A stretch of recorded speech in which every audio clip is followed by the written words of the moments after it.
Estamos grabando. Voy a compartirles pantalla. Hoy es la última unidad teórica. Les recuerdo anticipadamente que la siguiente clase, el miércoles 5, me traslado a Postro 4 de repente. El miércoles 5 de mayo es la conferencia con la empresa Forza. Vamos a hacer un enlace a Colombia y va a estar con nosotros el ingeniero Iván Botero, que es gerente técnico para Cono Sur de esa empresa.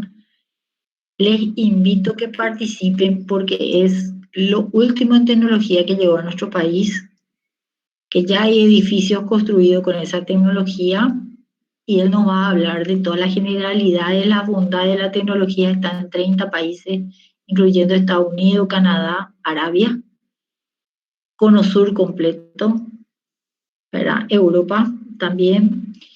Y realmente es una revolución con los tiempos de obra. Entonces, es un tema que es más para Constru 4, porque es tecnología de edificios en altura. Bueno, se puede hacer desde un dúplex hasta un rascacielos con ese sistema. Pero como ustedes no tomaron, entonces le invité también para que venga a esta clase. Ya dio su conferencia en Constru 4 y le invité también para Constru 5 para que ustedes conozcan también el sistema, ¿sí?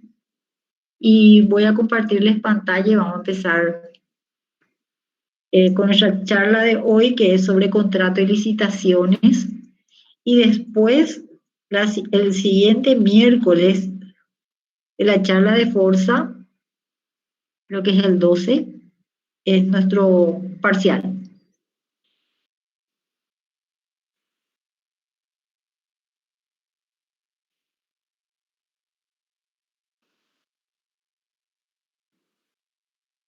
Me avisan si es que están... ¿Se ve? Sí, profe, se ve.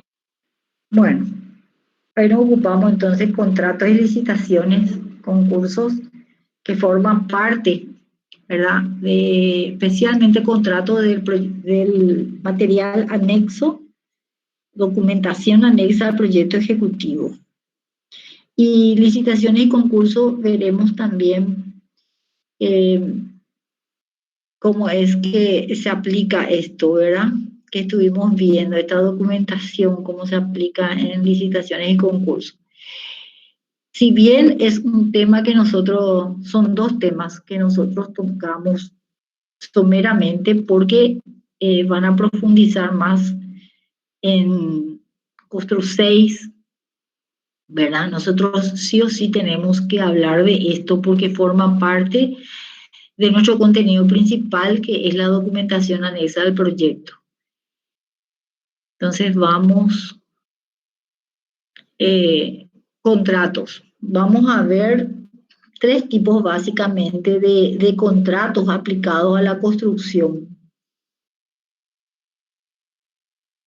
Para la ejecución de los trabajos de construcción de un proyecto es necesario contar con la adquisición de bienes, servicios, y se deberá normar y regular la actuación de las partes en el ejercicio. Profe, ¿Sí? perdón que te interrumpa, pero no se está viendo tu presentación. Se ve la pantalla del Meet. Mentira.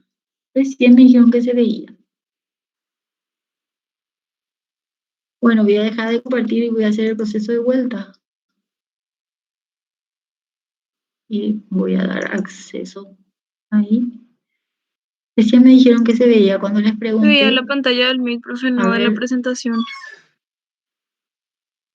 Ah, a ver un poco.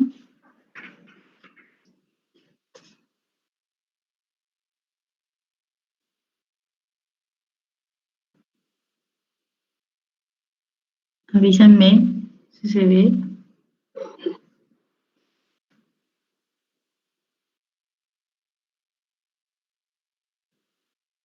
¿Ven? ¿Ven ahora? Ahora sí, profe. Ahora sí. Ah, bueno, ok. Entonces vamos a entrar en lo que es el contrato. Bueno, los contratos entre un propietario y el director de proyecto o el arquitecto, vamos a decir, o del arquitecto con sus proveedores, ¿sí?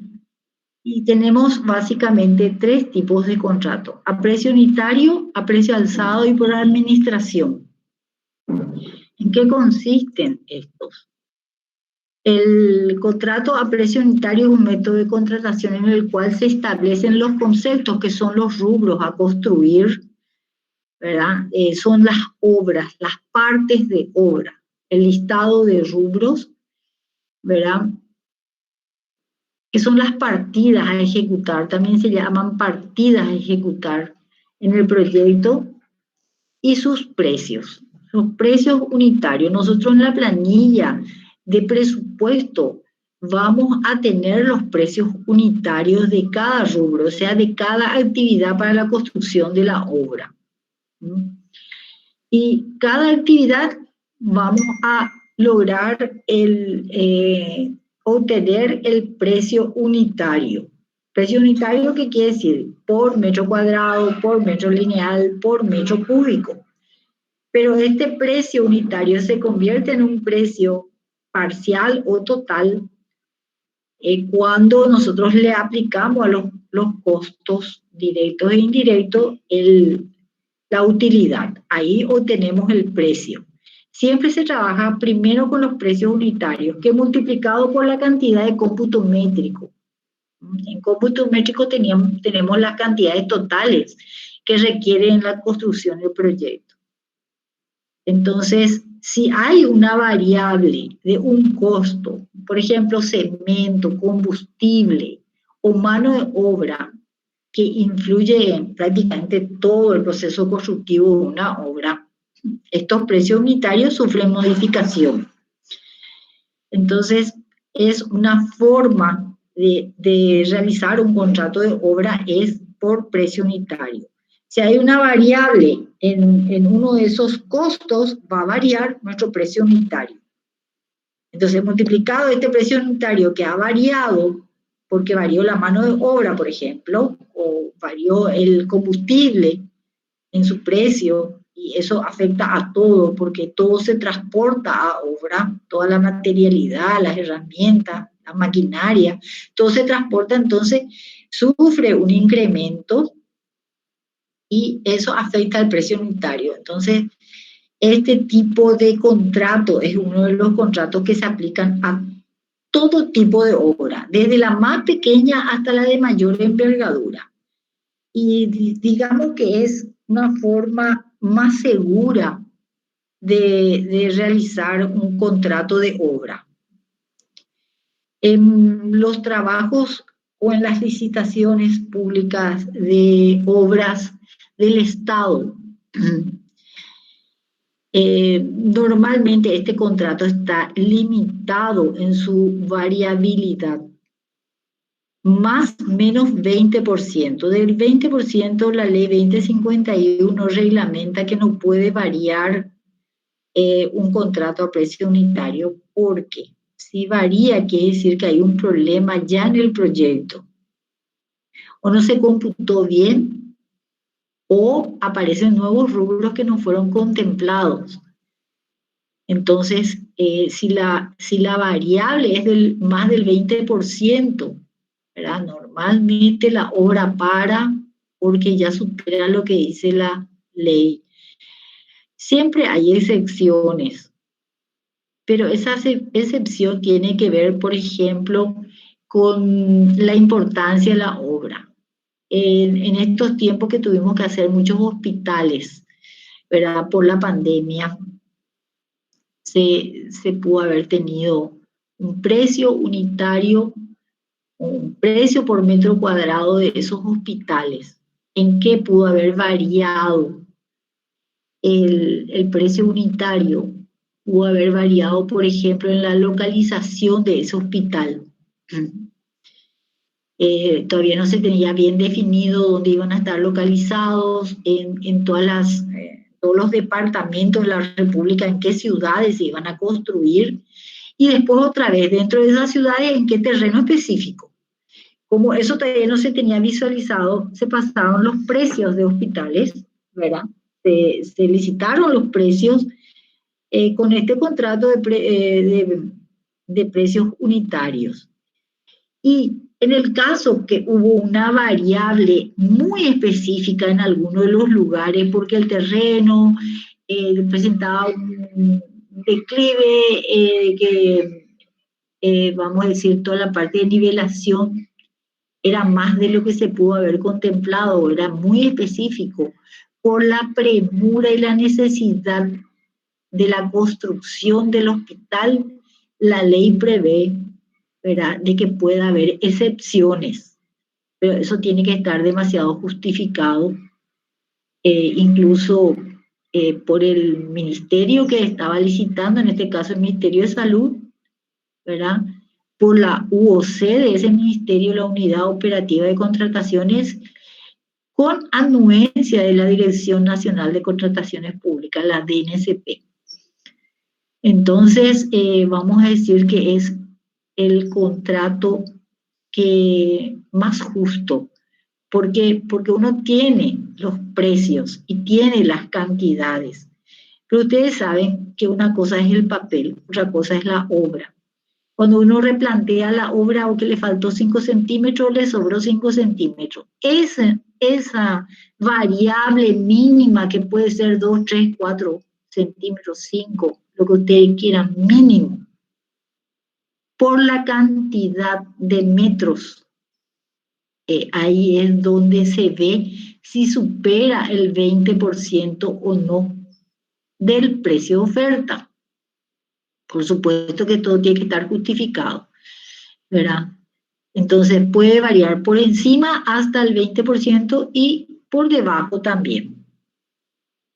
Finalmente, ¿qué es lo que se mide? ¿Cómo funciona este contrato? Yo tengo mi precio básico, mi oferta, pero en la medida que voy construyendo, se van verificando las cantidades construidas. Multiplicado por el precio unitario me va saliendo o lo mismo que oferté o un poco más o un poco menos. Pero realmente se termina pagando por lo que se hace, no por lo que está en el papel. ¿Sí? El papel es el precio base, vamos a decir. Pero ajustado a obra, se metrean obra, se verifica y eso es lo que se va pagando. ¿Mm? Esa es la característica de este contrato. Este contrato yo lo puedo firmar con el propietario o el inversionista. Yo como cabeza de arquitecto, cabeza de equipo, ¿verdad? O como empresa constructora adjudicada por una licitación pública. Pero si el proyecto es de una gran envergadura, yo voy a tener subcontratos. Quiere decir que yo firmé el contrato general con el propietario o el inversionista, pero a la vez yo subcontrato un equipo de ingeniería civil para toda la parte de estructuras, un equipo de ingeniería electromecánica, un equipo de ingenieros geotécnicos, un equipo de acabados de obra, y así voy subcontratando. Este mismo contrato puede ser aplicado a esos subcontratos. Por eso es que veíamos en los costos indirectos cómo incidían las firmas de contrato, ¿verdad? También incidían en el costo, por ejemplo, de tener un abogado dentro de mi equipo de trabajo o temporalmente para proyectos muy específicos que me vea toda esta parte de contratos y que se ajuste al pliego licitatorio o al proyecto en sí.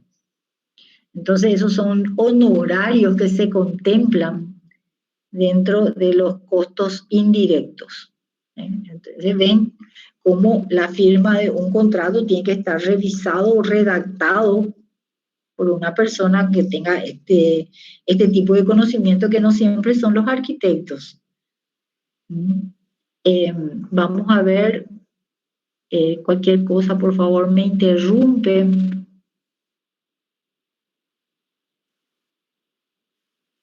Contrato a precio alzado es otro tipo ¿Y qué significa? Que yo tengo una obra muy bien analizada. El proyecto está súper analizado hasta el último tornillo que voy a usar, hasta el último clavito. Entonces, yo puedo firmar el contrato por el precio total de obra, por la oferta.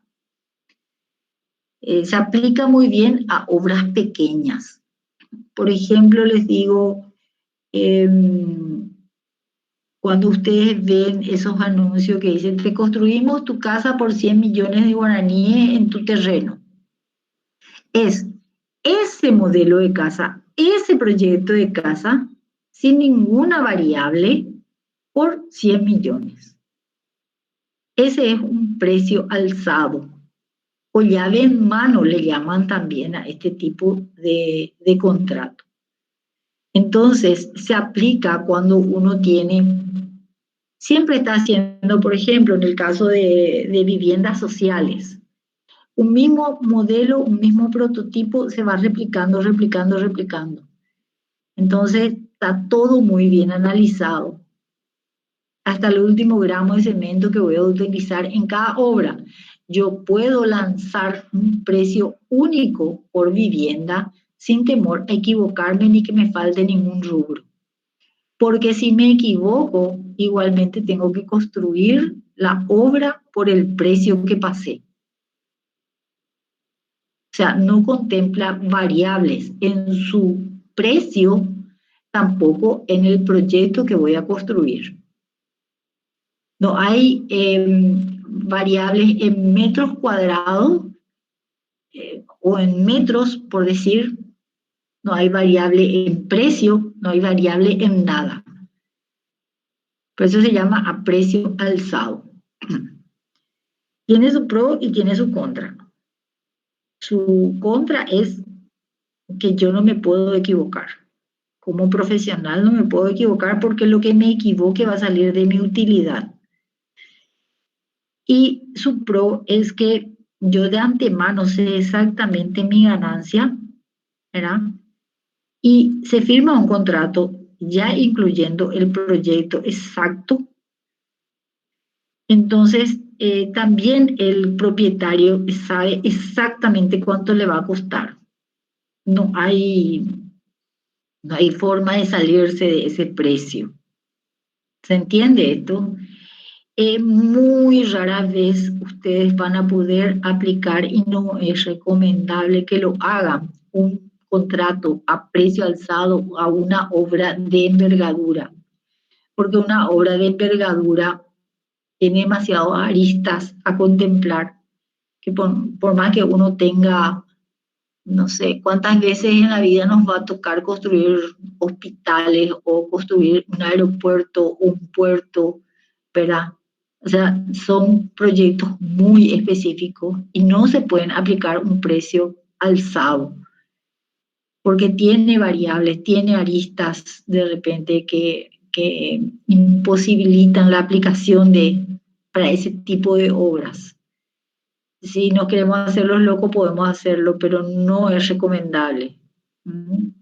Porque el hecho de no poder cumplir con el contrato hace caer el contrato, se rescinde el contrato y puede haber demandas. Entonces sí se aplica muy bien a trabajos proyectos que están muy bien analizados y que, vamos a decir, el ejemplo que les puse de viviendas sociales, que uno no gana mucho en una vivienda, pero si tiene 100 viviendas iguales que hacer, entonces en la cantidad está la ventaja. Entonces, a precio alzado o llave en mano se llama. ¿Qué pasa cuando yo tengo un cliente que aceptó que le haga su casa en su terreno por 100 millones, ¿verdad? Y su casa tiene, no sé, 80 metros cuadrados, tiene muy bien especificado todas las áreas a construir, el tipo de acabado a construir, ¿verdad? Y bueno, pero después en el camino el propietario me empieza a pedir modificaciones. Ahí o incluyo nuevas cláusulas al contrato y se hace una adenda al contrato a pedido del propietario, pero el propietario se tiene que hacer cargo del adicional de presupuesto que corre por esas variables. ¿Se entiende?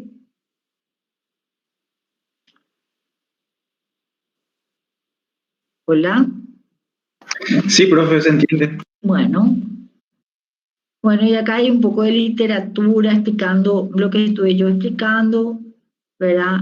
Con mis palabras para que ustedes pues vayan leyendo un poquito más. Después están los contratos por administración, que son los que se celebran entre el propietario y la dirección de un proyecto o la empresa constructora, ¿verdad?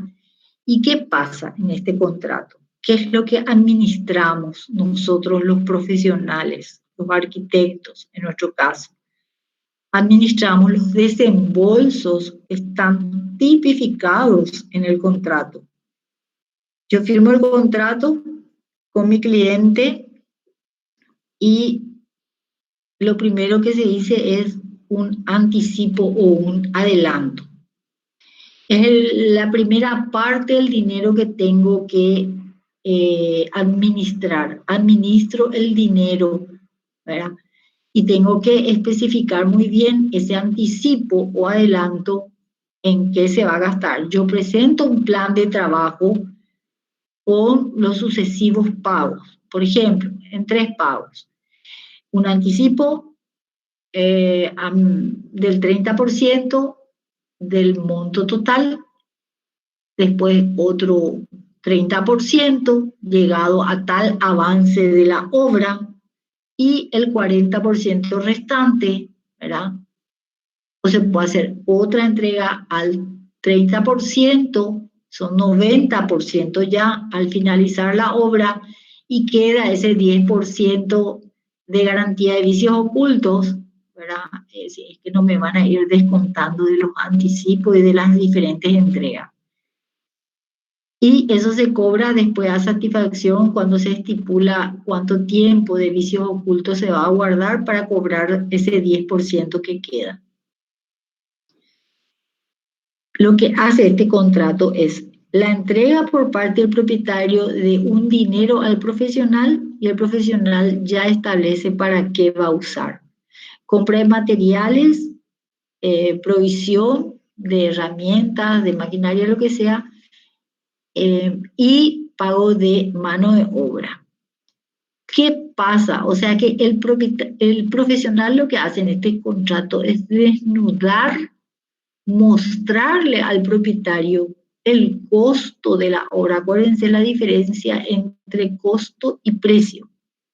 Yo le muestro al propietario cuánto pago de mano de obra, cuánto pago de costo directo y cuánto pago de costo indirecto. Y le digo, sobre estos trabajos que tienen estos costos, mis honorarios es tanto. Entonces, el propietario conoce cuánto cuesta su casa y cuántos son mis honorarios o utilidad. Y se va pagando, cada vez que hay un desembolso, se cobran los honorarios por parte ejecutada, por proceso de obra, por avance. Si yo avancé el 30%, ya gasté toda esa plata que me dio en el anticipo, yo tengo que rendir con facturas a nombre del propietario, hacerle una contabilidad, un balance, le presento, ¿verdad? Para que me entregue la segunda etapa o segundo desembolso y continúo la obra. En cada obra yo ya voy cobrando el porcentaje de utilidad que tengo que ganar. ¿Se entiende? O sea que es un contrato que en qué tipo de obras se aplica, en aquellas que no se pueden dimensionar todos los rubros o las cantidades de rubros, el cómputo métrico, con exactitud, como requiere el contrato de precio unitario o el contrato de precio alzado. Si bien el contrato de precio unitario puede tener una variable de más o menos 20%, el de precio alzado no puede variar. Pero este contrato se aplica a aquellas obras que sí pueden variar. Y ahí les doy una explicación de lo que pasa cuando yo hago una consultoría en patologías constructivas. Me llaman, yo me voy, hago la consultoría, hago el trabajo de inspección, de informe, entrego un informe con un diagnóstico y unas recomendaciones de intervención. Totalmente especificado hasta el último tipo de mortero que se tiene que usar en la reparación, ¿sí? Pero cuando yo me voy a hacer una consultoría, un estudio, yo estoy viendo las lesiones aparentes, lo que el ojo puede ver. Y hay cosas que el ojo me está diciendo, acá hay un problema estructural porque veo oxidación, porque veo carbonatación, porque veo desprendimiento del recubrimiento de las armaduras, pero yo no estoy sabiendo qué resistencia está teniendo el hormigón o qué sección de varillas está teniendo la estructura porque la oxidación ya fue carcomiendo la varilla. Entonces uso instrumentos no invasivos para saber eso y para dar una respuesta de un diagnóstico y una recomendación de cómo intervenir, que está totalmente asociado al tipo de diagnóstico. Pero eso es cuando se ve. ¿Qué pasa cuando el problema está en la fundación? Por ejemplo, algo sencillísimo que siempre ocurre en las obras. Hay una fundación que no es muy profunda, de piedra bruta, ¿verdad? O puede ser pilares con zapatas, que 2 metros, 2 metros 50, no es muy profundo eso. Yo estoy viendo en el muro que está sobre esa fundación que hay fisuras a 45 y yo puedo suponer que hay un asentamiento diferencial. Pero como yo estoy en la etapa de consultoría, saber investigar cuál fue el proceso patológico, cuál fue la causa de esa lesión, yo puedo suponer. Ningún propietario me va a dejar que rompa todo su piso para hacer una inspección de cómo está esa fundación.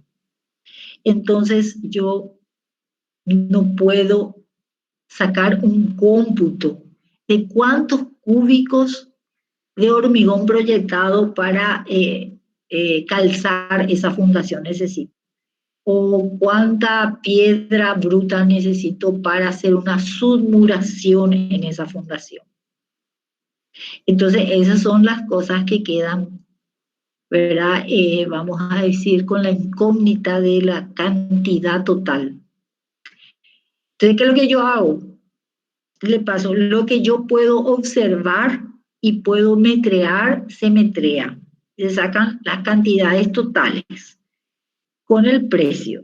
El precio unitario, vamos a decir, de mano de obra y de materiales, porque puedo conseguir poder calcular exactamente. Pero con las cosas que no puedo calcular exactamente, porque nadie te va a permitir que te vayas a destrozar todo, ¿verdad? A no ser que sea una obra ya, vamos a decir, que tengan que mudarse porque ya hay riesgo, entonces la inspección supone que vas a hacer algunas intervenciones profundas para ver ya qué está pasando para el diagnóstico. Entonces se puede aplicar, yo te paso este precio por metro, por unidad, y veremos cuánto hay que sumurar después para saber cuánto te va a alcanzar. Entonces, se dan cuenta como hay rubros que se pueden saber bien el cómputo métrico y el precio unitario. Y multiplicado tenemos el precio de ese rubro. Pero hay rubros que no se pueden. De repente yo tengo que abrir una pared, ¿verdad? Y no tienen plano los propietarios. Y bueno, yo computo la demolición de esa pared, pero resulta ser que al empezar a romper había sido que hay ahí una cañería o un electroducto, a no tener plano. No puedo yo a ciencia cierta saber que hay embutido de instalaciones dentro de esa pared.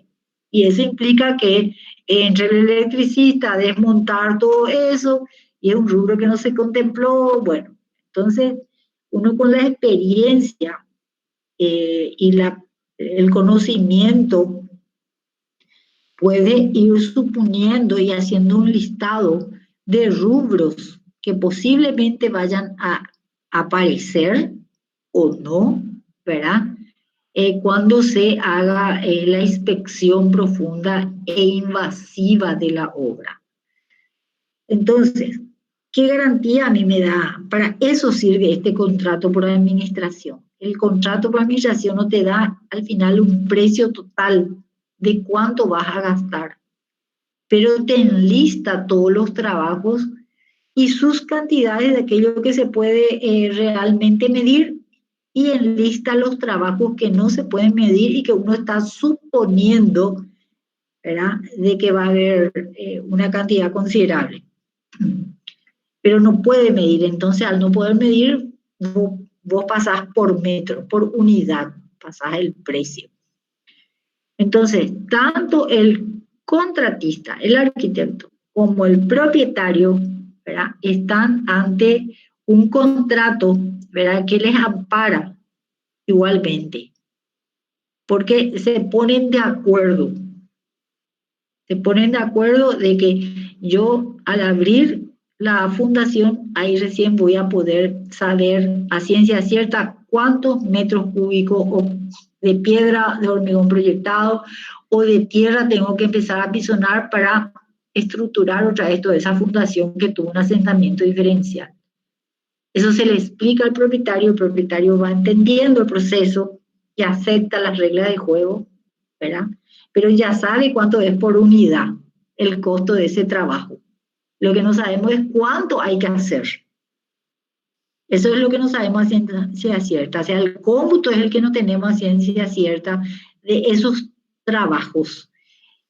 Entonces, el propietario puede saber aproximadamente cuánto le va a salir su obra, más o menos. Y por eso es que el arquitecto pasa ya su utilidad en porcentaje sobre lo que se va a gastar. Mi utilidad va a ser el 20% o el 30%, ¿sí? Sobre lo que se gasta. Se estima que se va a gastar 100 millones en el primer desembolso. Entonces el 20% de esos 100 millones va a ser mi utilidad. 100 millones son los trabajos, más el 20% es mi utilidad. Eso se entrega y el arquitecto va administrando. Normalmente lo que se hace es la entrega de ese dinero de 100 millones y cuando el arquitecto rinde con factura sobre los trabajos hechos, ahí cobra su 20% de utilidad y recibe el siguiente desembolso que vuelve a administrar en compra de materiales, pago de servicios, de mano de obra, de lo que sea, y vuelve a cobrar 20% sobre lo gastado. Lo gastado puede tener una variación. Este contrato no administra montos exactos de dinero. Yo pude haber presupuestado 100, pero se gastó 80, ¿verdad? Bien para el propietario. Pero yo siempre voy a cobrar el 20% de lo que se gastó, porque es el honorario que yo le pasé. Entonces, en este tipo de contratos sirve para obras que no se pueden dimensionar sus cantidades en forma exacta. Por eso es que el arquitecto muestra su utilidad. En los otros contratos, la utilidad del arquitecto está incidiendo ya con los costos para los precios.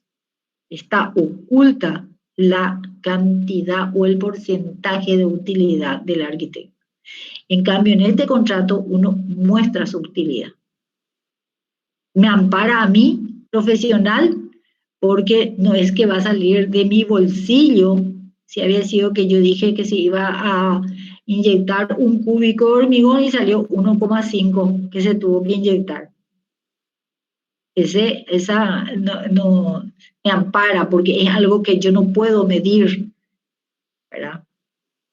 Pero sí tengo que enlistar la cantidad de trabajo, eso sí, y tiene que estar su metro, su costo por metro tiene que estar. Y después, según lo que el trabajo, la cantidad que se hace, entonces se saca el monto total de esos trabajos. ¿Se entiende esto? Por mi parte, sí, profe. Ok. Entonces, se utiliza el contrato por administración en casos así, muy específicos. Normalmente en los trabajos de patología se trabaja con este tipo de contrato. ¿Puedo agregar algo? Sí, por favor. Y que este tipo de contratos también cuando se hacen refacciones o reformas, porque cuando uno empieza a hacer refacciones se encuentra con muchas sorpresas. Eso que mencionaste de las tuberías, de conductos, inclusive a veces se encuentran problemas estructurales que no eran visibles. Entonces conviene también llegar a este tipo de contrato cuando se hacen refacciones o algún cambio funcional dentro de la edificación ya existente. Gracias. Gracias a vos, Olga. Ahí me acordé un poco un caso donde nosotros veíamos una fisura 45 que ya era una grieta porque atravesaba el muro. Y pusimos acá, hay un asentamiento en la fundación, ¿verdad? Pasa que ese asentamiento se puede dar por diferentes cosas. Se puede haber dado por una oquedad que había dentro del terreno y se asentó. Se puede haber dado por una napa freática que se desvió y vino a erosionar el terreno alrededor de la fundación. Siempre consideren que nuestros procesos constructivos de fundación entran en el terreno, a compresión trabajan. Nosotros no construimos con fundaciones flotantes como en otros países, sino todo a compresión, porque no tenemos terremotos ni nada por el estilo, ¿verdad? Y también puede darse porque tengamos ahí el paso de una cañería de desagüe que se rompió y empezó a fluir el líquido y a erosionar el terreno o a ablandar el terreno alrededor de la fundación, y como eso está a compresión con el terreno, la fundación está a compresión con el terreno, sufrió un asentamiento diferencial. Entonces, nosotros desde afuera, sin hacer la inspección invasiva, no podemos saber cuál realmente es la causa, porque dependiendo de la causa real, los procesos de reparación van a ser diferentes. Entonces, eso es lo que nos lleva a firmar este tipo de contratos. Como dijo Olga, reparaciones, intervenciones en patología que se traducen en reparaciones, ¿verdad? Cambios de uso, refacciones, sirve para ese tipo de trabajo. Bueno, si no hay más consultas, seguimos. Componentes del contrato. Y son estos: título y tipo de contrato, ¿verdad? Título que encara el tipo de obra, por ejemplo, contrato del Aeropuerto Internacional de la Ciudad de Asunción, un título, ¿verdad? O del Hospital de Capiatá, una cosa así. El tipo de contrato, si es a precio alzado, si es a precio unitario o si es por administración, ¿verdad? Declaraciones de las partes. ¿Quiénes son las partes que van a firmar el contrato? El propietario y el contratista, que es el profesional, el arquitecto. Las cláusulas, ¿verdad? El contrato tiene una cantidad impresionante de cláusulas. La fecha y el lugar que se firma el contrato, porque el contrato empieza a correr a partir de la fecha de suscripción, de firma, y el lugar, porque si se rompe el contrato, si cae nuestro contrato, el lugar es la jurisdicción donde se pueden hacer las demandas, ¿verdad? Si yo estoy construyendo en Capiatá, pero mi oficina está en Asunción, ¿verdad? Probablemente el lugar de firma del contrato va a ser en Capiatá, porque ahí está su propietario, ahí está la obra y cualquier problema jurídico va a caer en la jurisdicción de Capiatá, en un tribunal de Capiatá, ¿sí? Las firmas de las personas, del propietario y del profesional, y sus anexos. Los anexos son el proyecto ejecutivo, la planilla de cómputo métrico, bueno, las especificaciones técnicas. O sea, para un proyecto el contrato es su anexo y para un contrato el proyecto ejecutivo es su anexo. O sea, están ligados, vamos a decir. Vamos a ver las cláusulas. Y son parte medular de los acuerdos. Los contratos son acuerdos entre las partes. Y las cláusulas son estas. El objeto del contrato. ¿Para qué suscribo un contrato? Para la construcción de tal o cual proyecto o para el proyecto ejecutivo. Para el desarrollo de un proyecto ejecutivo yo puedo suscribir un contrato. El precio pactado y su forma de pago. ¿Cuánto es el precio? Según la modalidad del contrato yo ya puedo establecer cuánto es el precio, la oferta. O no. Si no puedo establecer, entonces voy a suscribir un contrato por administración. Y su forma de pago va a ser mensual, va a ser por partes, por avance de obra, así como recién les había explicado. Si va a haber anticipo o no va a haber anticipo, la frecuencia del pago, los fondos de garantías. Normalmente cuando yo suscribo un contrato y si recibo un anticipo, tengo que sí o sí presentar algunos seguros. Y aunque no reciba anticipo, igualmente tengo que presentar los seguros de mantenimiento de oferta, por ejemplo, que no le voy a variar el precio, a no ser que se dieran esas variables que están establecidas en la ley, la variación de combustible, la variación de mano de obra y la variación del cemento, que eso influye directamente en obra. Entonces, siempre que se firma un contrato, se presentan garantías. La forma de amortización de los anticipos. ¿Cómo se me va a ir descontando ese anticipo que me dieron?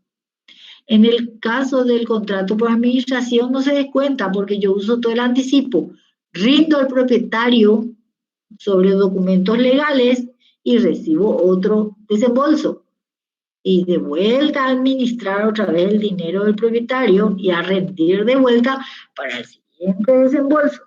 Esa es la frecuencia de pago que se ve en el 3.3.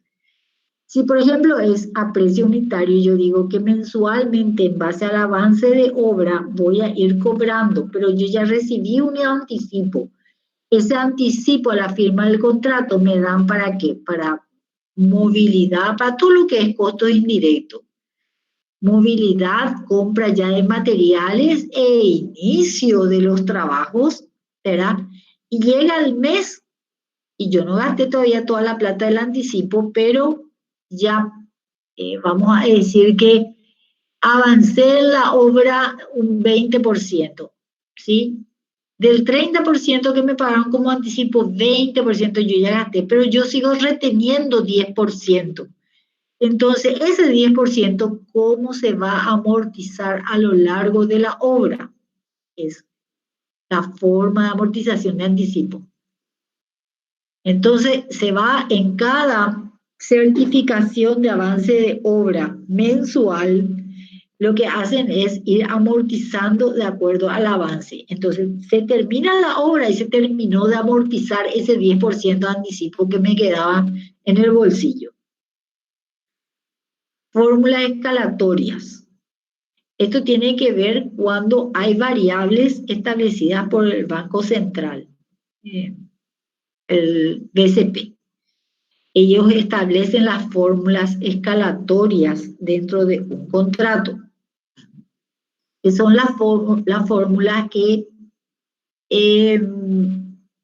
me posibilitan a mí saber cuánto de variabilidad incide en la obra el precio cuando varió el combustible, cuando subió el combustible.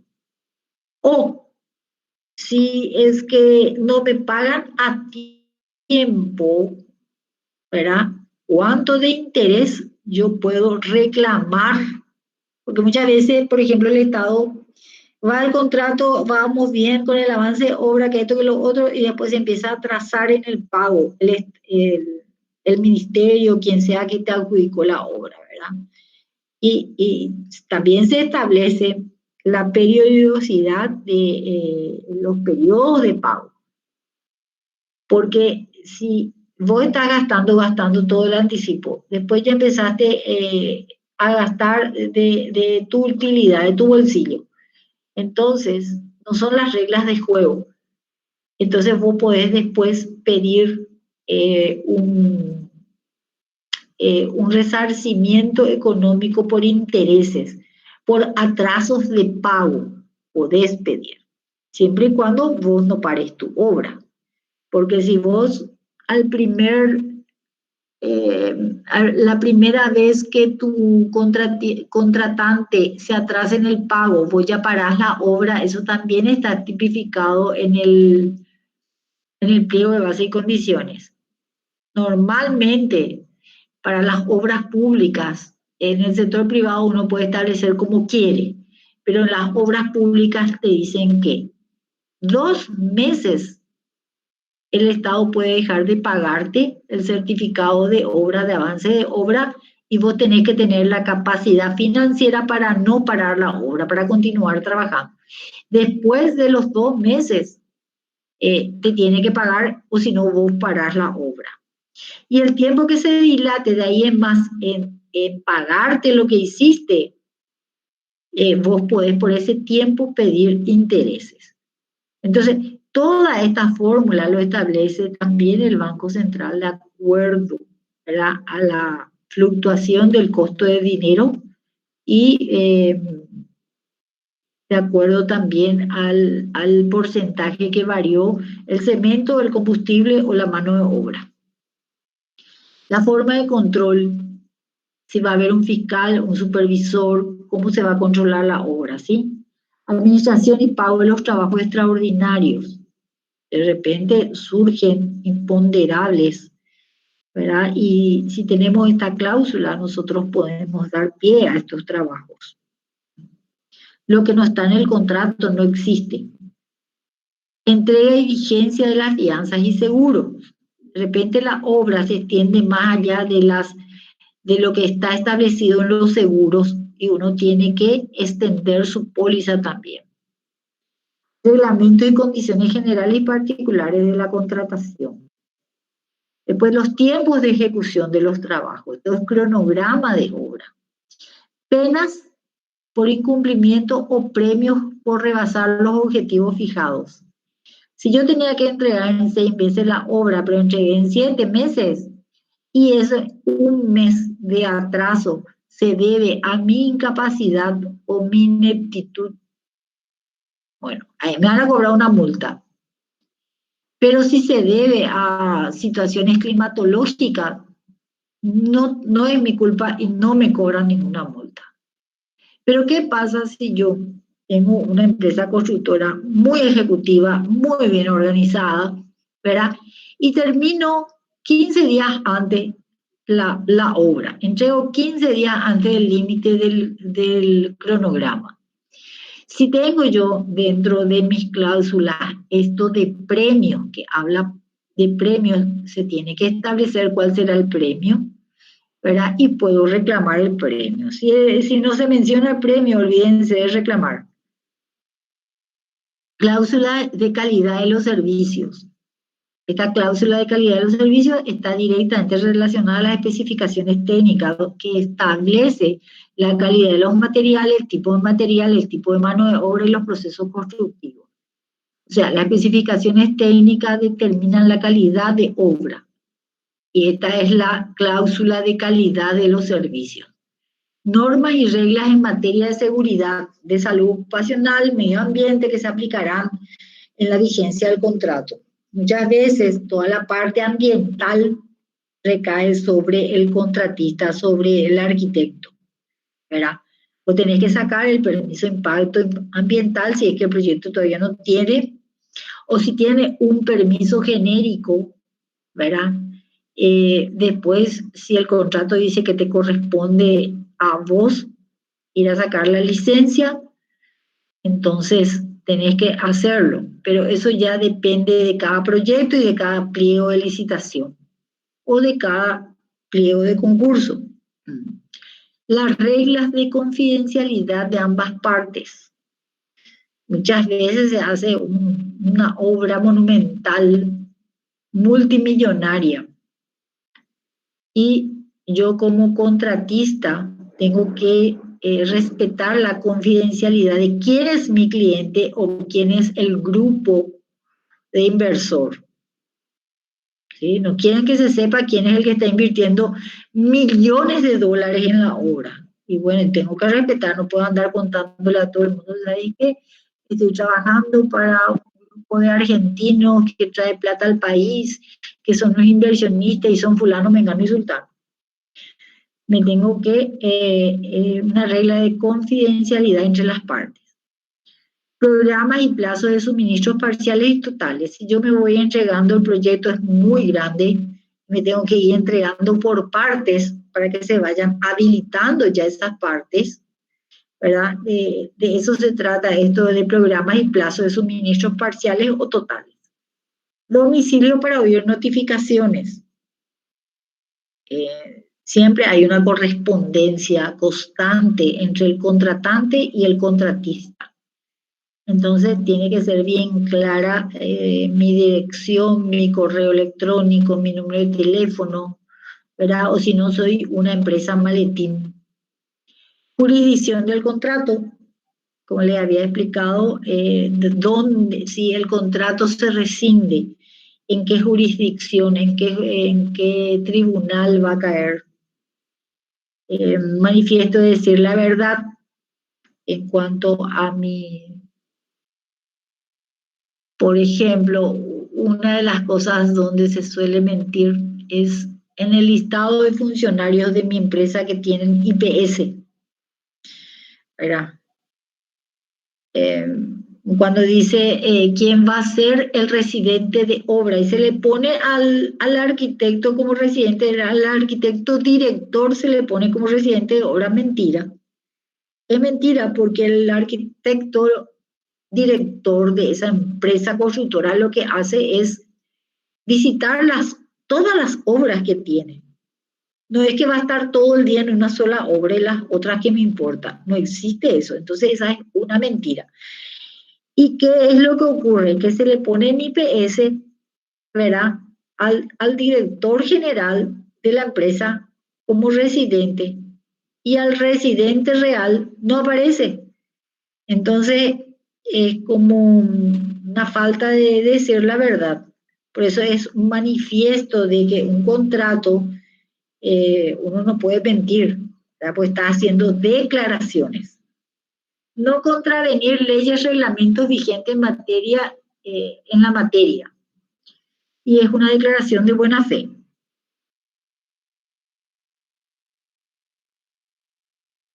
Fecha y lugar de celebración del contrato, las firmas. ¿Verdad? Ya les hablé de fecha y lugar, porque es importante la fecha, porque de ahí en más corre el contrato. Y el lugar de celebración. Las firmas, ¿verdad? Firma y nombre de las partes o sus representantes legales. Muchas veces los inversionistas no quieren aparecer y tienen un representante legal que firma por ellos. Ese representante legal tiene que tener el poder para poder firmar un contrato. Si ustedes no le exigen ese poder, le están estafando. No saben con quién están firmando el contrato. Entonces, cuando un inversionista te dice, ahí te mando mi representante legal, ustedes tienen que exigir, ¿verdad? El documento que avale que realmente es su representante legal, porque si no, ustedes no van a saber con quién están firmando y el día de mañana, si se ven afectados y quieren recibir el contrato, ¿a quién le van a demandar? Entonces, Por eso es importante ese documento. Los anexos son documentos que forman parte integral del contrato, como el presupuesto detallado, las hojas de análisis de precios unitarios, la ingeniería de costos, ¿verdad? Los honorarios, análisis de costos indirectos, anexos como los programas de construcción, suministro financiero, organigramas en general, el cronograma, avance de obra, pero esto un poco se sujeta al final al tipo de contrato que se firma. Bueno, ¿hay consultas al respecto o algo que quieras agregar, Olga?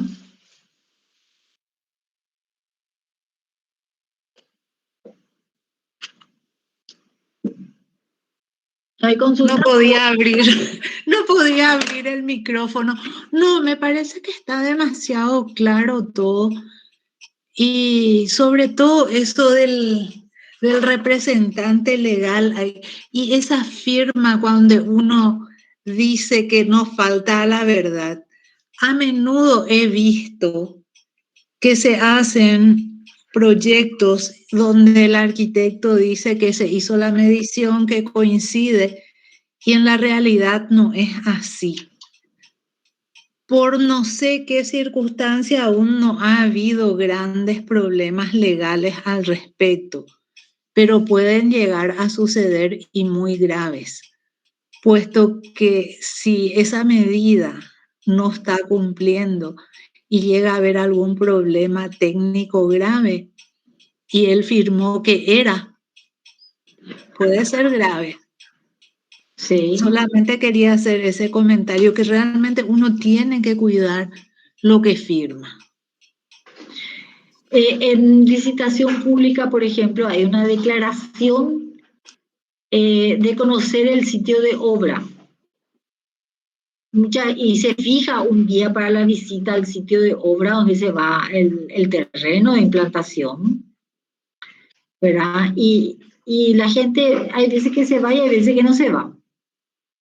Entonces le hacen firmar una declaración jurada. Sí o sí, para presentarse en una licitación pública, uno tiene que firmar una declaración jurada de conocer el sitio de obra. Porque después no hay reclamos. Les voy a contar una experiencia. Estaba yo en una licitación pública, y al lado mío había un joven arquitecto, ¿verdad? Y estábamos hablando y de repente él presentó su declaración de conocer el sitio de obra. Y era una fábrica de procesadora y empaquetadora de banana en Tembiaporá. Tembiaporá es un distrito de Caguazú. Pero para llegar ahí, cuando eso no había una ruta por tierra directa y se tenía que cruzar con balsa el lago. Lago que está en el límite de Caguazú con Alto Paraná. Y este muchacho, este arquitecto joven, era de Alto Paraná y se había presentado a la licitación. No tenía la más pálida idea de dónde era Tembiaporá. Cuando se enteró que tenía que cruzar el lago con todos sus materiales en balsa y con todo su personal y con todas sus herramientas mayores y menores, casi se murió. Ganó la licitación. Él presentó pólizas. Para presentarse a la licitación te exige mantenimiento de oferta, ¿verdad? Una vez que firma el contrato, garantía de anticipo. Esas son las pólizas fundamentales que te exigen. Después otra como daño a tercero, si hay accidentes en obra, que tu personal o extraños a la obra puedan estar cubiertos por un seguro médico.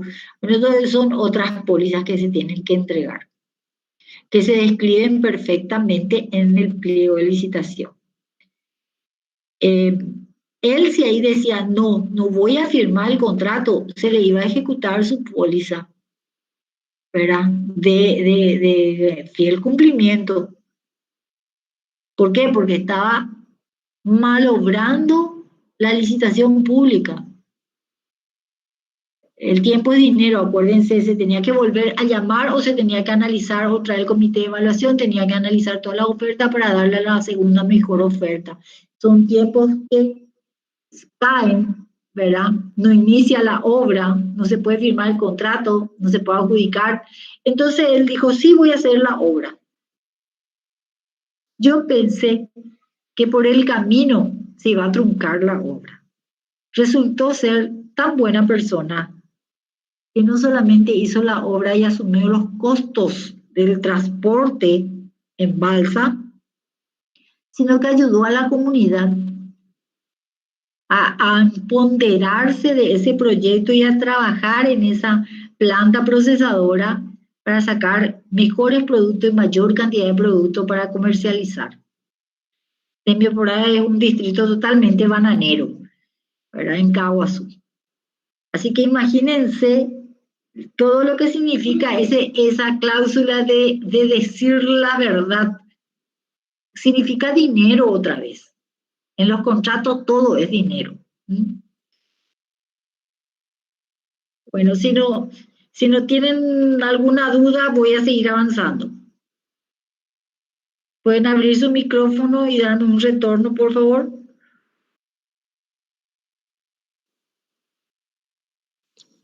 No tenemos duda, profe, puedes continuar. Muchas gracias. Vamos a entrar en licitaciones y concursos. Son conceptos básicos, ¿sí? Licitaciones y concursos. Son procesos de competencia para determinar entre varios proveedores de bienes y servicios cuáles o son las ofertas viables, económicas o rentables para su adquisición o incorporación al proyecto. Son procesos donde se evalúan muchos aspectos y desde diversos criterios. Las propuestas de bienes y servicios, o sea, que se está ofertando. Suelen disponerse previamente los aspectos a evaluar. En el pliego ya viene todo esto. En el pliego de licitación ya viene, o en el concurso privado, ¿verdad? Cuando se hace un concurso privado, el propietario o inversor puede elegir quiénes van a concursar y se les tiende invitaciones a esas empresas. En el concurso o licitación pública pueden participar todos los que estén y todas las empresas inscritas en la Dirección Nacional de Contrataciones Públicas como proveedores del Estado. Yo, si no estoy inscrita como proveedor del Estado, no me podía meter en una licitación y presentar ahí mi oferta. Tengo que estar inscrita primero, hay un procedimiento, ¿verdad? Ustedes entran en la página web de la DNCP y van a poder leer todo eso. Registro de proveedores del Estado primero, ¿verdad? Que implica una cantidad de información de la empresa, que se te habilite como proveedor y después puedes participar en licitaciones públicas.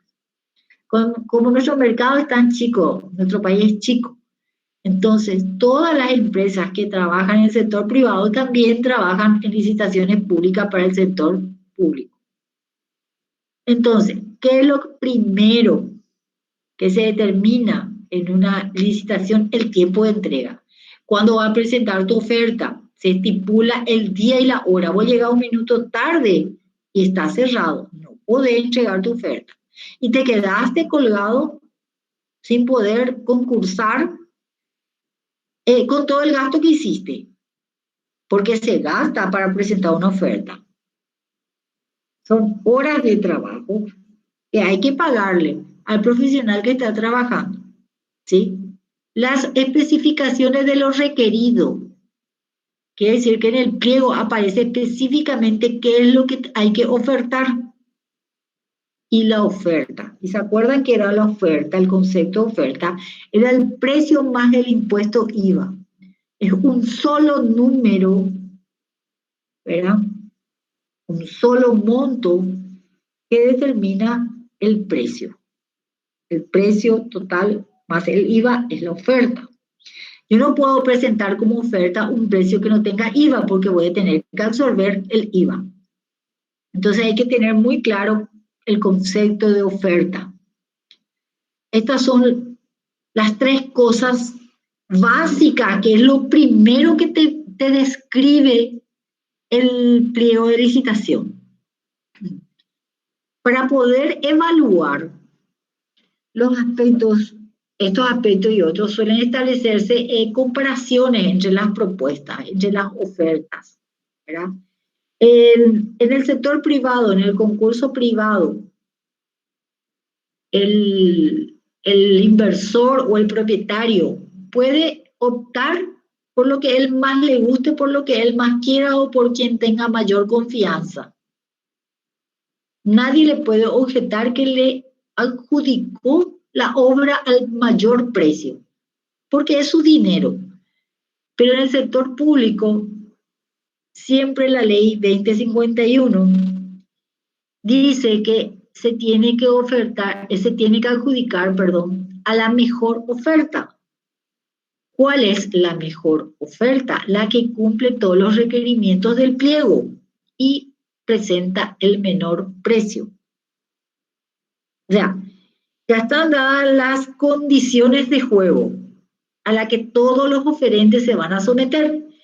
Yo, ente público, digo, llamo a licitación pública para la construcción de un hospital. Y se presentan muchas empresas. Y todos vienen a concursar con el mismo proyecto, con la misma especificación técnica y con la misma planilla de cómputo, de listado de rubros y cómputo. Ahí uno va poniendo los precios y finalmente pone la oferta, el precio total más el IVA. Entonces, todos compiten en igual condición, pero no es solamente el precio lo que se analiza la capacidad de esa empresa, la capacidad financiera de esa empresa.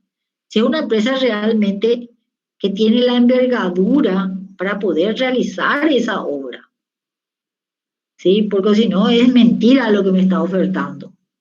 Si tiene experiencia general y experiencia específica en el rubro que se está licitando, o sea, en la construcción o en el proyecto que estamos llamando a licitación, ¿sí? Entonces, hay una cantidad de cosas importantes que se analizan en la parte del concurso en sí, ¿verdad? En la parte de evaluación de ofertas. No siempre el mejor precio gana, porque esa empresa se descalificó, porque al llegar a experiencia general tenía, al llegar a experiencia específica según su currículum, por ejemplo, por decir vamos a decir, ¿qué proyecto podemos poner? Un aeropuerto. ¿Cuántos aeropuertos se hacen en nuestro país? Normalmente y uno en la vida si tenés suerte. Entonces, ¿qué experiencia específica puede tener? Y es una empresa que a lo mejor se consorcia con otra empresa que sí tiene esa experiencia específica y no tiene todo el respaldo financiero de esa empresa, pero sumado a la empresa consorciada, sí hacen un paquete, ¿verdad? Se vuelven socios para la construcción de esa licitación, de ese proyecto, ¿verdad? Y presentan consorciados la oferta. Entonces, después los seguros, si están como pide el pliego, ¿verdad? Y toda la cantidad de documentos que pide el pliego, entonces se va. Hay algunos que son eliminatorios y otros que no. Se le puede adjudicar a esa empresa y después pedirle que entregue. Pero hay algunos documentos que si no tiene ya se descalifica, entonces se va a la siguiente mejor oferta en precio y se analiza toda la documentación.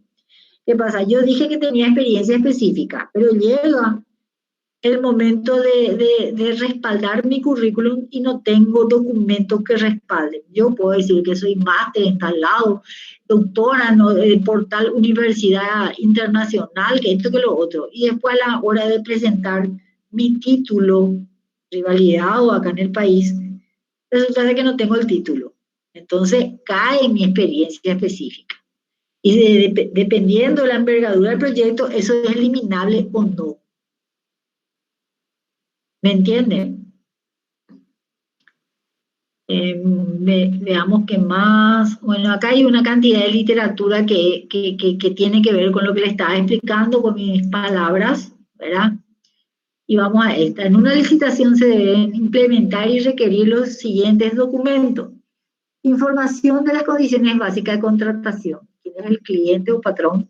O sea, ¿cuál es el ministerio que está llamando o cuál es el grupo inversor que puede tener un nombre de fantasía? No decir empresa Mary Florentín, ¿verdad?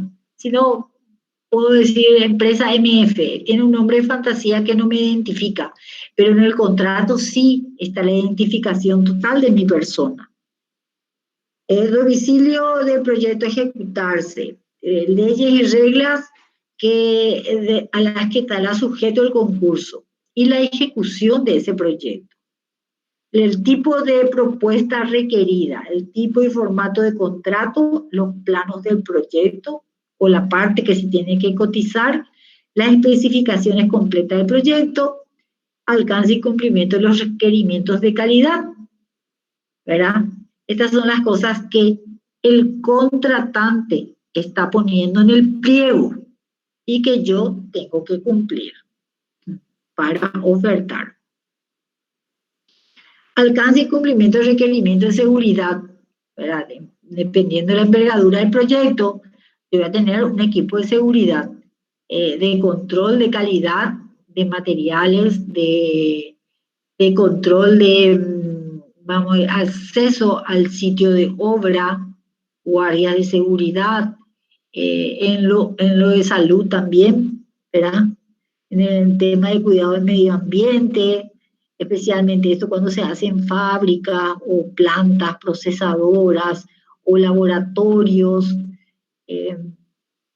Bueno, cuando el proyecto que se va a construir tenga que ver con la polución medioambiental, vamos a decir. Requerimiento documental de la empresa, constitución de la empresa, cumplimiento tributario al día, cumplimiento de leyes y ordenanzas vigentes, estar inscrito como proveedor del Estado, que ya les mencioné, requerimiento de fianzas y seguros, que son las pólizas que tengo que presentar, solicitud de visita certificada del sitio de trabajos. Esto requiere una declaración jurada de que conozco el lugar donde se va a construir, por esa anécdota que le conté, por ejemplo, todas las condiciones limitantes y aclaraciones particulares requeridas en la propuesta, documentos que garanticen la seriedad y confidencialidad de las partes. Esto es lo que está, vamos a decir, escrito en un pliego que está demandando la contratante a los oferentes. Bueno, y por otro lado, aparte de cumplir con todos los requerimientos del pliego, hay que leer muy bien el contrato que presenta el pliego, porque ese es el contrato base. Ese es el que ya me está mostrando la contratante qué tipo de contrato yo voy a firmar. Y hay un periodo de consultas que hace, por ejemplo, un ente público va a lanzar la construcción de un edificio, puede ser un hospital, ¿verdad? ¿Qué es lo que hace el Ministerio de Salud?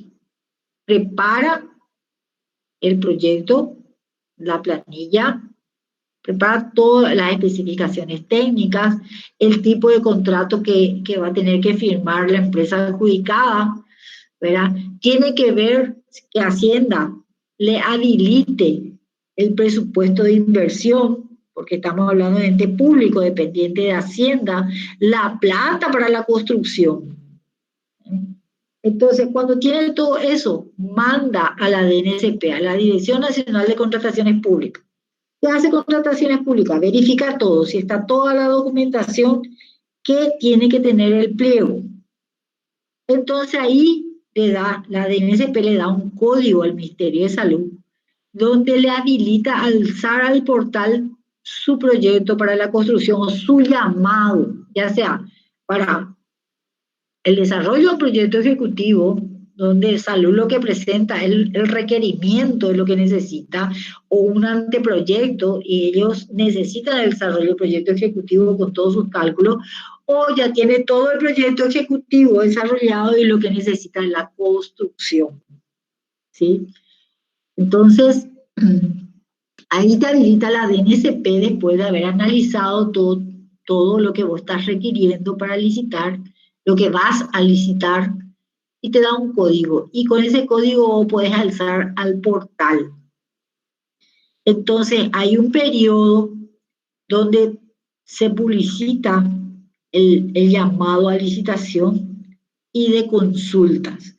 Está el proyecto, digamos que se va a llamar construcción, ¿verdad? Está el proyecto, las especificaciones técnicas, la planilla de rubros y de cómputo métrico, el tipo de contrato, está todo lo que te pide la DNSP para que tiene que tener una licitación. Entonces, ahí la gente, mientras que prepara su oferta y analiza el proyecto y todo el trabajo que tiene que hacer, en el caso que sea ganador de la licitación, le surgen dudas. Hay un periodo de consultas.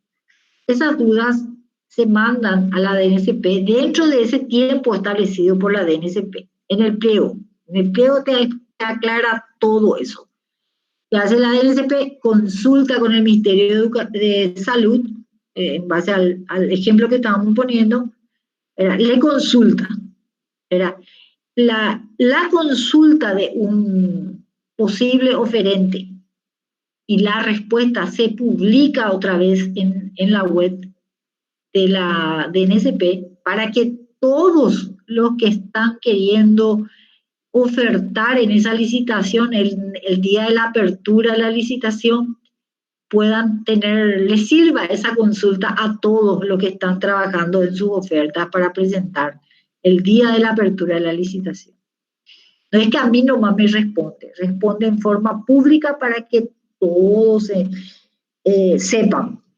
¿Qué pasa si en la respuesta del Ministerio de Salud se da cuenta de que, espera, hay un errorcito acá, vamos a adendar esto? Entonces, el Ministerio manda su respuesta con la adenda o no pertinente. Entonces, todo el mundo ya se sujeta a esa adenda, ¿sí? Nadie puede decir, yo no me enteré. Es imposible que no te enteres porque si vos estás preparando una oferta para una licitación, estás en constante revisión de la página web de la DNSP, ¿verdad? Estás en constante comunicación. Y después llegó el día de la apertura, recibir las ofertas y la apertura. Eso establece también el pliego. Enorme te pone el día y la hora y vos no podés llegar tarde. Llegaste tarde y fuiste, estás fuera. Y realmente estás fuera, aunque tengas un amigo dentro de la DNSP, porque ese día todos los oferentes se encuentran presentes en la apertura. Y si alguien llega fuera de tiempo, ellos hacen constar en acta y exigir que esa oferta quede fuera. Y es tu competencia. Y vos estás ahí de tempranito con todo tu bulto para presentar tu oferta, todas tus carpetas, ¿verdad? Y no vas a permitir que una competencia venga llegando tarde y quiera meter su oferta también. Va a hacer que se cumpla la reglamentación. Por eso es muy difícil que el día de la apertura la gente se meta fuera de hora o aunque sea 1 o 2 minutos fuera de tiempo. Porque están toditos ahí presentes y cuanto menos oferta haya, más posibilidad tenés de ganar. Bueno, otro concepto que se me pasó porque realmente no estoy siguiendo la diapositiva, no estoy leyendo, sino que le estoy hablando, es que las licitaciones públicas pueden ser nacionales e internacionales. Cuando es internacional y cuando el contratante o el ente público que llama tiene un proyecto de envergadura mayor. Entonces es internacional en ese caso. Y normalmente lo que se logran son los consorcios de una empresa internacional que viene y se consorcia con una empresa paraguaya. Entonces, dependiendo de las condiciones del proyecto a construir, la licitación va a ser solamente nacional para los profesionales de nuestro país o internacional cuando se requiera.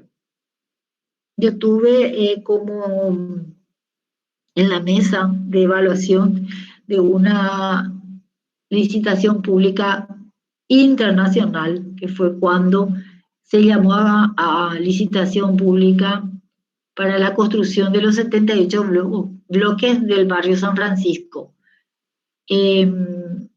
Itaipú era quien financiaba el trabajo y el Senavita, cuando eso, era quien era la contratante, era quien llamaba a esa licitación.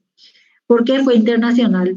Porque los plazos de ejecución del barrio San Francisco eran muy cortos. Entonces, se recurrió a los MASIP. ¿Qué son los MASIP?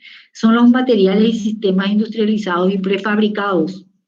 Entonces, todos los oferentes que querían participar podían hacer su propuesta. El proyecto estaba hecho, pero la tecnología constructiva es lo que se proponía. Algunos proponían, por ejemplo, un sistema estructural convencional con cerramiento de termopanel, otros con cerramiento de isopanel, otros proponían una estructura convencional porque eran bloques de hasta 3 niveles nada más, no podían ser más altos porque es vivienda social y no podía tener ascensor porque eso requiere un mantenimiento constante y quién iba a pagar eso. Entonces se hizo 78 bloques de 3 niveles, 4 departamentos por nivel. Y había gente que proponía, por ejemplo, un sistema de estructura de hormigón convencional, modulación convencional, y un cerramiento de steel frame, ¿verdad? O de wood frame.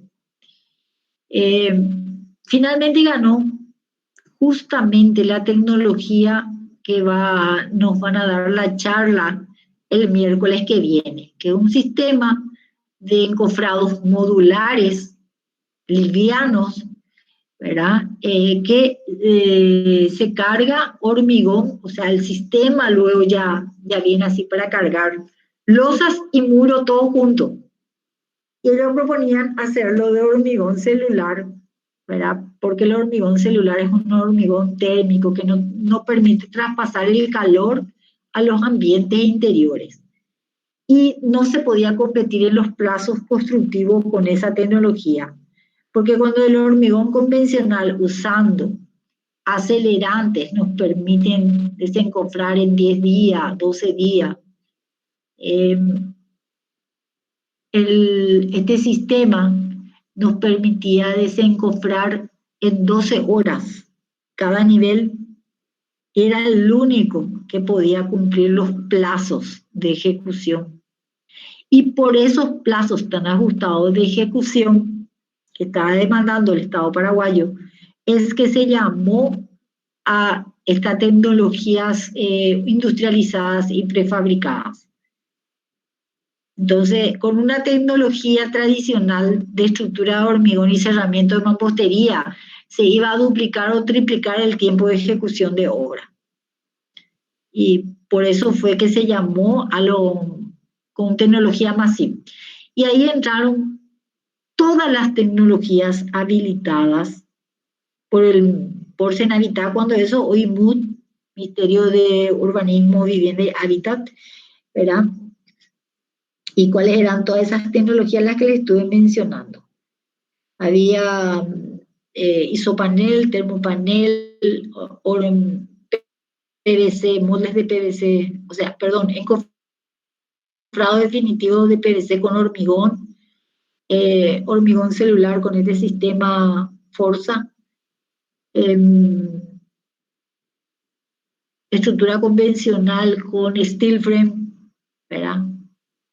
Estructura convencional con placas prefabricadas cementicias. O sea, miles de tecnologías diferentes y que el precio era, vamos a decir, determinante, porque había un monto de dinero para ese proyecto, ¿verdad? Pero también el tiempo de ejecución era fundamental. Entonces, en el momento de la evaluación de ofertas, que fueron muchísimas, empezó a eliminarse la gente. ¿Y por qué fue internacional? Porque de repente era la primera vez que el Estado estaba llamando para eso. Si bien esas tecnologías están vigentes en el sector privado, tenían que estar habilitados para el uso público, para el sector público. Y fue internacional por el monto tan grande de dinero y la experiencia, ¿verdad? La empresa que ganó fue el grupo Celada Fisher, nuestro profesor de construcciones Alcides Celada, que formó consorcio con una empresa brasilera que tenía muchísima experiencia ya en el desarrollo de esta tecnología. Y en cambio acá la única experiencia que había era la de Celada Fisher, pero con viviendas unifamiliares y no con bloques de departamentos. O sea que nadie tenía una experiencia específica determinada con una tecnología masiva. Entonces se llamó a nivel internacional para que la gente se consorcie con empresas internacionales. Y ganó por su rapidez ganó esta tecnología también, y porque se ajustaba dentro de los parámetros de precio que se podía gastar, el dinero que se tenía destinado para esa obra. Bueno, esto es en líneas generales. Aparte de este PowerPoint, este PDF, está también en esta unidad 5 lo que es un pliego base. Eso tienen que leer también, ese pliego base, que es otro documento que complementa y profundiza un poco esto que hablamos hoy y muestra cómo es el pliego, cómo está redactado el pliego. O sea, presenta un pliego de la DNSP, era un pliego de un tipo de obra, pero la información base siempre es la misma. Lo que va cambiando es la obra que se va a construir, el proyecto, ¿verdad? Eso es lo que cambia. ¿Alguna consulta que tengan? No, Olga, profe, la charla sería a las 5, ¿verdad? Sí, a las 5. A las 5 empezaría. A las 5. A las 5 vamos a empezar nos vamos a conectar, vamos a darle acceso, mientras que el expositor, el ingeniero Botero, se prepara con sus materiales, y yo creo que 5:10 estaríamos arrancando, ¿verdad? Voy a hacer 2 aulas, porque creo que va a venir la gente, porque es la única oportunidad que tienen en su carrera de ver esto. Esta tecnología está vigente en el país, tiene un representante en Paraguay, que es la empresa Ferropar del grupo Dumont. Ellos tienen un contrato de representación acá en el país. La fábrica más próxima que tenemos de Forza es en San Pablo. Y van a ver ustedes las bondades. Hay edificios construidos con esta tecnología. Dumont ya construyó 2 edificios. Las cárceles que se hicieron, en este momento se hicieron todo con este sistema. Todos los planos de la cárcel se mandó a Colombia. Ellos vieron de que se ajuste todo, ¿verdad? Para usar esta tecnología, y se hicieron con esta tecnología. El ingeniero Bieber también ya en un edificio implementó esto, y Celada Fisher también en su edificio implementó. O sea, ya hay experiencia, y esto viene para quedarse. Y es lo que les decía la otra vez, de que si viene un inversor y vos le presentás un proyecto, te encarga o llama a un concurso y elige 5 empresas, las más renombradas de nuestro medio, y les invita a participar, un inversor privado, estoy hablando de dinero privado, Y yo le presento un hermoso edificio, un hermoso proyecto, pero con una tecnología convencional. Y quiere decir que con 2 meses, 1 año y medio, en construirse todo el edificio. Otro le presenta post-tensado y el otro le presenta esta tecnología, que van a ver ustedes, ¿verdad? ¿Qué va a elegir el inversor si es el mismo proyecto? Lo que va a elegir es el menor plazo de retorno de capital. No va a aceptar nunca que sea con una tecnología tradicional que demore 1 año y 2 meses la construcción de su edificio, porque el tiempo es dinero. Y el que le presenta post-tensado, digamos que le dice yo en 1 año, en 10 meses te termino, a lo máximo en 1 año, 10 meses. Te termino porque utilizo post-tensado, que es una tecnología mucho más rápida que la de hormigón convencional. Y otra oferta con esta tecnología, y yo te soluciono, yo te construyo todo el edificio en 6 meses, 7 meses a lo sumo, entre lluvia y todas esas cosas. ¿Quién se supone, qué suponen ustedes que va a decidir el inversor? Esa tecnología que es a más corto tiempo, porque más rápido va a tener retorno en su inversión con la venta de todos los departamentos, ¿sí? Entonces, no hay forma de competir y básicamente se puede construir desde una vivienda, como lo hacía Celada Fischer. Su experiencia era un barrio para los empleados de la empresa, de una de las empresas de su colilio, un barrio de viviendas unifamiliares que él hizo con esta tecnología súper rápida, ¿verdad? Y después ganó consorciado con una empresa brasilera la licitación del barrio San Francisco, los bloques que se construyó con hormigón celular, como les decía. Y bueno, entonces, cuando el tiempo es dinero y importa demasiado, porque una inversión muy grande, importa demasiado el retorno rápido de ese dinero. Entonces no hay forma de competir con esta tecnología, ¿sí? Lo que se hace es acelerar los tiempos de desencofrar y poder construir el siguiente nivel. Y tiene todo un proceso y todas esas generalidades es la que nos va a hablar el ingeniero Botero el miércoles que viene. Y quiero que le avisen a sus compañeros que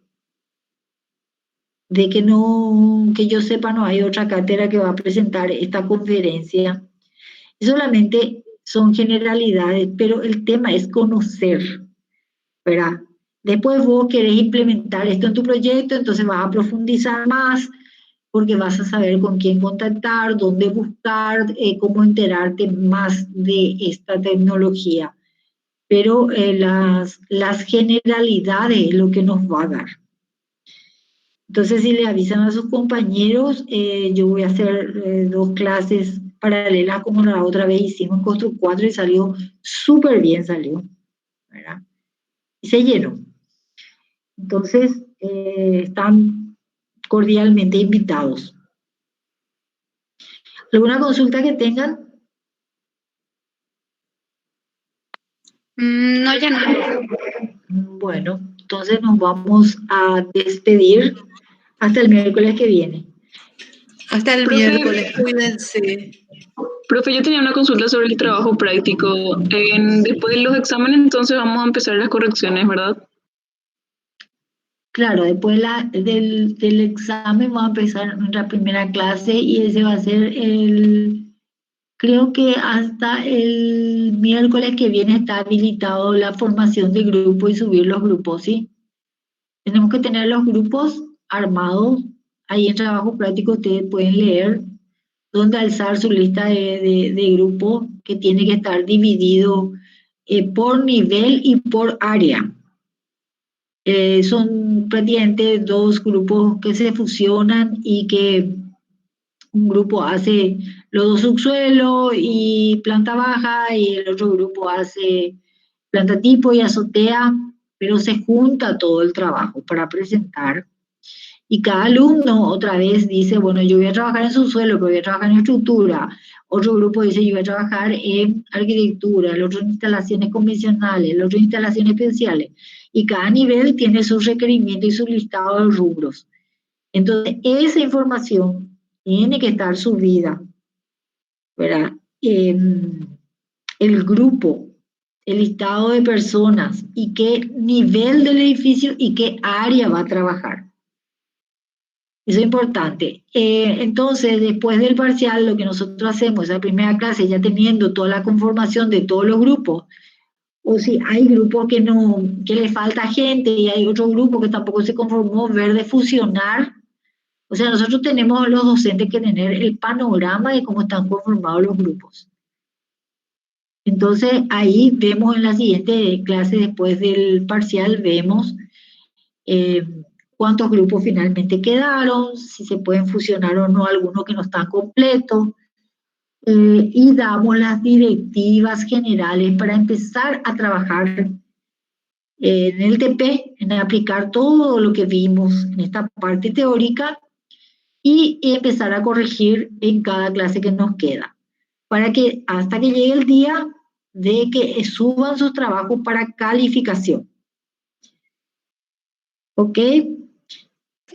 Dale, profe, gracias. Necesitamos que antes de esa clase de TP, que es después del parcial, ya estén todos los grupos para que podamos tomar determinaciones.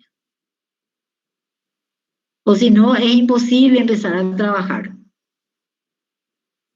Tienen que estar conformados todos los grupos y nosotros tenemos que tener a la vista esas listas. ¿Quedamos así? Dale, profe. Dale, profe, Ok. gracias.